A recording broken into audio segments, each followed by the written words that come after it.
Vamos mergulhar numa das histórias mais famosas da humanidade, mas com um olhar diferente. Estou falando do livro do Gênesis, a pedra fundamental de 3 grandes religiões: a história da criação, Adão, Eva, a serpente. Todos nós conhecemos, certo? Mas será que já paramos para pensar nas contradições que ela apresenta, especialmente quando consideramos os atributos de um Deus onisciente, onipotente e onipresente? A narrativa começa com um Deus todo-poderoso criando o universo do nada. Ele cria a luz, separa as águas, forma a terra, as plantas e os animais. E então, sua obra-prima, o homem, feito à sua imagem e semelhança. Até aqui, temos a imagem de um ser de poder absoluto. Ele coloca Adão num paraíso, o jardim do Éden, com uma única regra: não comer o fruto da árvore do conhecimento do bem e do mal.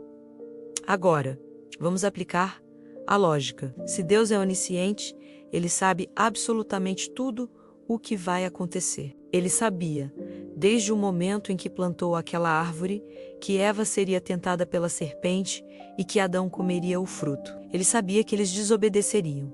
Então, por que colocar a árvore lá? Por que criar a serpente, sabendo do diálogo que ela teria com Eva? É como montar um cenário sabendo exatamente o desfecho trágico e depois punir os atores por seguirem o roteiro que você mesmo previu. A onipresença também entra em xeque. O texto diz que, após comerem o fruto, Adão e Eva ouviram os passos de Deus caminhando no jardim e se esconderam. Mas se Deus está em todos os lugares ao mesmo tempo, como alguém poderia se esconder dele? E por que ele precisaria perguntar: Adão, onde você está? Um ser onipresente e onisciente já saberia a resposta. Ele não precisaria procurar por ninguém, nem perguntar o que aconteceu. Essas passagens descrevem um Deus que parece mais com uma figura humana, limitada pelo espaço e pelo conhecimento imediato, que descobre os acontecimentos depois que eles ocorrem. E a onipotência,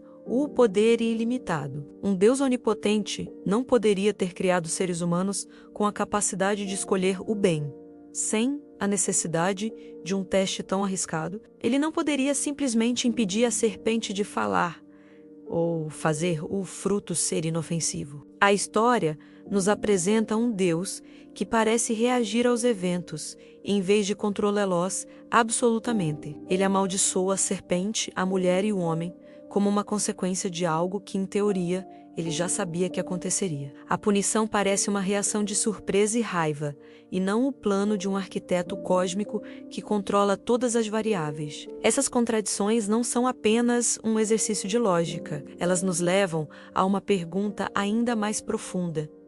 De onde veio essa história? Muitos estudiosos apontam semelhanças impressionantes entre a narrativa do Gênesis e mitos muito mais antigos, especialmente os das civilizações da Mesopotâmia, como os Sumérios. Milhares de anos antes de o Gênesis ser escrito, os Sumérios já registravam suas histórias em tabuletas de argila. Nessas histórias, encontramos deuses, os Anunnaki, que descem dos céus para a terra. Eles criam a humanidade, os Lulu-Amelu, para serem seus trabalhadores, para cuidarem de seus jardins e extraírem recursos. A semelhança é fascinante. A criação do homem, a partir do barro, misturado com o sopro ou a essência de um deus, está presente em ambas as narrativas. No mito sumério, os deuses não são onipotentes ou oniscientes. Pelo contrário, eles têm personalidades complexas, rivalidades, medos e limitações. Eles cometem erros, se arrependem e são frequentemente surpreendidos pelas ações de suas criações. Soa familiar a figura do Deus do Gênesis, que caminha pelo jardim, que se arrepende de ter criado a humanidade antes do dilúvio, que parece surpreso pela desobediência de Adão e Eva, se assemelha muito mais a esses deuses sumérios do que a um ser abstrato e infinitamente perfeito.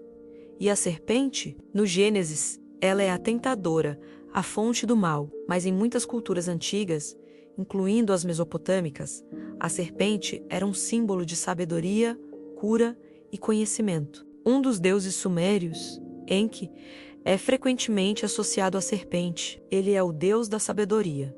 E em alguns mitos, ele é um amigo da humanidade, que tenta dar a eles o conhecimento que outros deuses queriam manter em segredo. Poderia a serpente do Éden ser uma releitura de uma figura como Enki, um ser que ofereceu conhecimento, mas que foi demonizado por uma nova teologia que buscava centralizar o poder em um único Deus, ciumento de qualquer outra fonte de sabedoria? A própria árvore do conhecimento se torna ainda mais intrigante sob essa luz.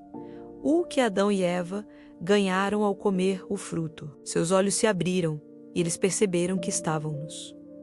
Ganharam a consciência, a autopercepção, a capacidade de discernir. E qual foi a reação de Deus? Ele disse: Eis que o homem se tornou como um de nós, conhecendo o bem e o mal. A preocupação dele era que o homem agora pudesse também comer da árvore da vida e viver para sempre, se tornando igual aos deuses. Isso soa exatamente como a preocupação dos deuses sumérios. Eles criaram os humanos para serem servos, não para serem seus iguais. O conhecimento e a imortalidade eram privilégios divinos. A história da expulsão do Éden pode ser interpretada não como uma punição por um pecado moral, mas como uma medida de controle, uma forma de manter a humanidade em seu lugar, subserviente e mortal. Ao comparar o Gênesis com as tabuletas sumérias, não estamos tentando diminuir a fé de ninguém. Pelo contrário, estamos enriquecendo nossa compreensão sobre como essas narrativas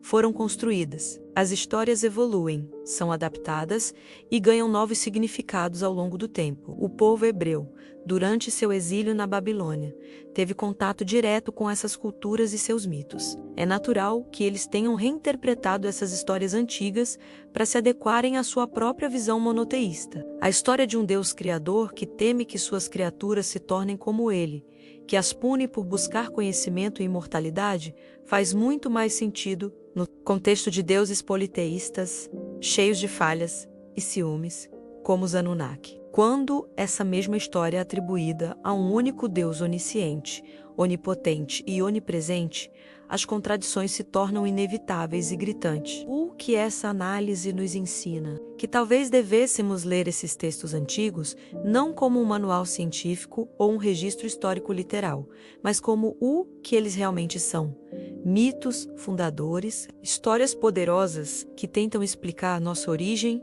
nossa condição humana, nossa sede por conhecimento e nosso medo da mortalidade. Elas refletem as ansiedades, esperanças e a estrutura social das culturas que as criaram. A história do Jardim do Éden pode não ser sobre o pecado original, mas sobre a eterna tensão entre controle e liberdade, ignorância e sabedoria. A figura de Deus no Gênesis, com suas aparentes limitações e reações humanas, pode ser um eco literário dos deuses de civilizações mais antigas, um vestígio de uma época em que o divino não era visto como perfeito e distante, mas como ativo, envolvido e por vezes contraditório, assim como nós. Essa jornada pelas entrelinhas do Gênesis e pelas tabuletas de argila dos Sumérios nos convida a questionar, a pensar criticamente e a entender que as histórias que moldam nosso mundo são muito mais complexas e interligadas do que imaginamos. A verdade talvez não esteja em aceitar